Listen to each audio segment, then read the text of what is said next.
Robby, what's on your radar today?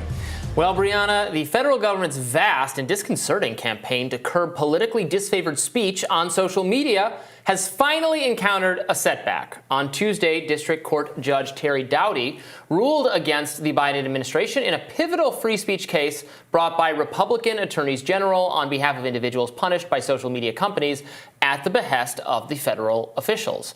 Now, as my colleague at Reason Magazine, Eric Boehm, noted, quote, the underlying case alleges that coordination between government officials and social media companies, including Meta, the owners of Facebook and Instagram, and Twitter, routinely silenced opinions that challenged the mainstream narrative about the COVID-19 pandemic and other hot-button issues. That case is well supported by an ocean of evidence, including the various disclosures within the Twitter files, a series of independent journalist reports, and also the Facebook files, my own investigation into federal pressure on social media companies.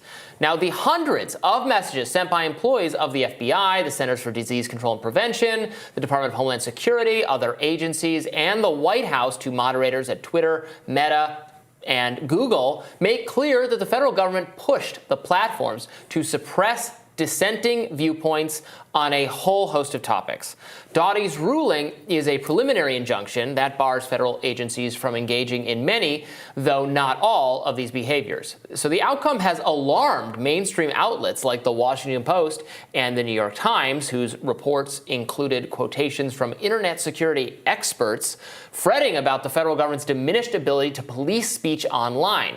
Guests on CNN and MSNBC took an even more apocalyptic tone. CNN legal analyst Eli Honig assailed the, quote, aggressive, far-reaching ruling, while NBC News reporter Ryan Riley described a world free of federal pressure on social media platforms as one that, quote, we wouldn't want to live in.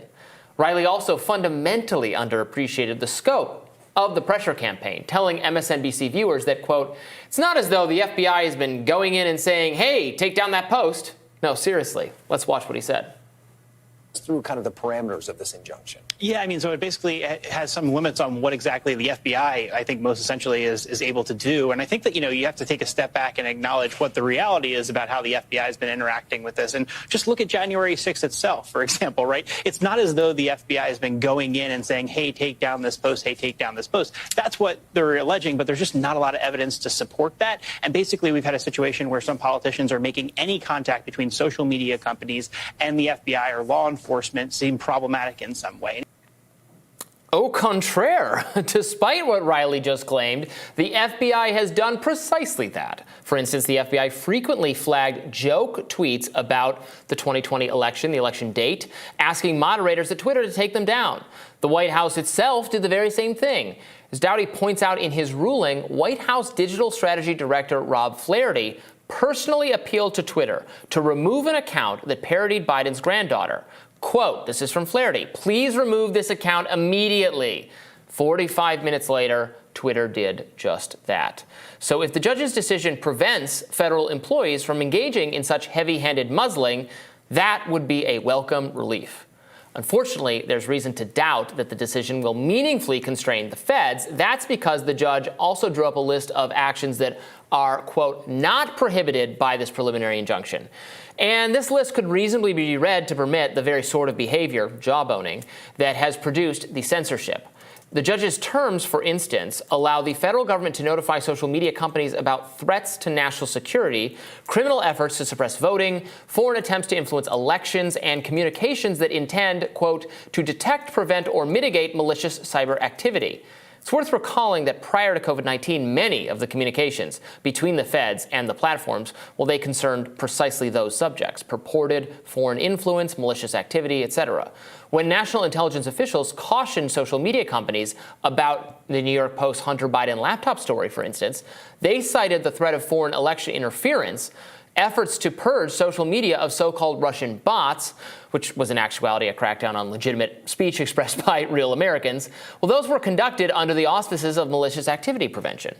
Will Duffield, a policy analyst at the Cato Institute who I talked to yesterday, he's similarly concerned that Doughty's ruling might not make enough of a difference. He tells me that the top half of the injunction reads like, quote, a complete and total shutdown of government communication with social media platforms until courts figure out what's going on. But the bottom half includes exceptions wide enough to include many of the most controversial government communications with platforms. Duffield said he would like to see federal legislation that mandates disclosure, forcing government actors to be transparent about their communications with social media companies so that they can be held accountable, even sued, if their conduct crosses the line into censorship. He says, quote, it's good to see courts taking job owning seriously, but this preliminary injunction illustrates how difficult it is to draw clear lines that prohibit government bullying without blocking merely informative speech. In the meantime, the Biden administration has declared that it will appeal this ruling. Federal officials will not willingly surrender their censorship tools, and the fight to constrain the state's ability to silence the rest of us, well, that fight is just beginning. And so I talked to this policy analyst at Cato yesterday, and he said a number of things you actually said about this yesterday, the need for transparency being very key, because then the people can respond or, hold their elected representatives accountable or put pressure on their elected representatives to hold the agencies accountable if we know what's going on. And you've criticized, and I agree with you, that, the way this has come about, I'm very glad that things like the Twitter files have helped give us much more information, but it was selective. We know we haven't gotten the entire picture. What if, there was legislation that, if someone at the FBI, sends an email to a moderator at Twitter and says, we think you should be aware of some list of accounts for some reason, what if that immediately gets entered into the public record so we know that they're saying? I think maybe that wouldn't stop it, but at least we'd know about it. Might be the best we can do, and would be an improvement over, again, this is a first step because it's clear some of the activity we're very concerned about could still theoretically pass muster under this list. I have a few issues here. One is that the Twitter files was a valuable glimpse into the kinds of content moderation decisions that are being made. But it was only a glimpse for two reasons. One is that my understanding is that the bulk of content moderation decisions are made algorithmically, not by people making individual choices about tweets or being informed about problematic tweets by the government or anybody else, or by users who self-report tweets. And two, that even focusing on the kind of documentary evidence that we have in the Twitter files, the journalists who work so hard to bring us reporting from that effort only were given access to a very small sliver of documents, even from the Jack days. So I think Matt Taibbi said he had access or had looked through something like 90,000 documents, which from a former corporate lawyer perspective is not an especially large document review. And given that Twitter has existed since 2009, the 2009 through 2022 trove to search through, it's a drop in the bucket, especially since Musk doesn't seem to have disclosed what the search terms were specifically that generated the files that the journalists had access to.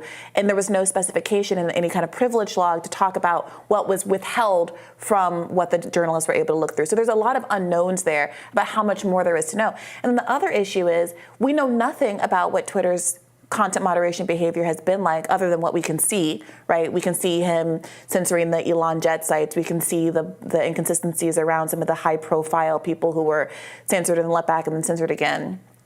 But we are not given any transparency about what Twitter is doing now. I think a lot of people have faith that Elon Musk is doing the right thing on the basis of him having revealed the Twitter files. But it could also be the case that the Twitter files are providing somewhat of an umbrella for his own behavior now and going forward. What mechanism is there in place to ensure that he actually isn't continuing a lot of the same policies of yesteryear, especially given some of the concerns about his statements of how he's very willing to bend the knee to authoritarian governments like Modi in ways that go beyond what Jack was willing to do in that exact same situation in terms of being more censorious or more solicitous to those kind of authoritarian speech regimes. So I think this is all well and good.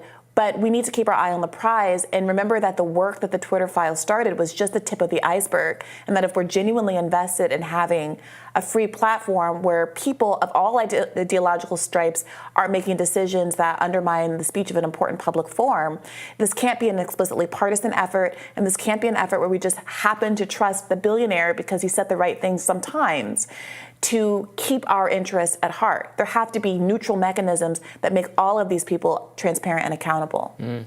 I agree with that. I'm furious with the lack of neutrality from so many in the mainstream and establishment media, weighing in on this judge's decision, which we're finding some fault with some of the reasoning. We're saying, well, here's why it's not going to cover this, and it's a difficult issue. But from all the cable news segments, CNN and MSNBC on this, we're all just, oh yeah, experts say they're going to have a lot harder time stopping you from seeing misinformation now. It's just so breathless and hysterical and just so credulous of this category of national security expert person. That person can do no wrong, and they tell us that this is bad, so we agree. It's I think it's so unhelpful for having a nuanced, fruitful conversation about how to genuinely improve these platforms. Can I ask you about this, Robby? I've seen some people, including Schellenberger, tweet about whether or not Congress should revoke Section 230 for companies that aren't sufficiently transparent. And in the past, we've talked on this show about how pernicious the threat of the government has been to revoke Section 230 for sites that it felt like weren't attacking misinformation, right? Or basically using Section 230 as a cudgel in that way.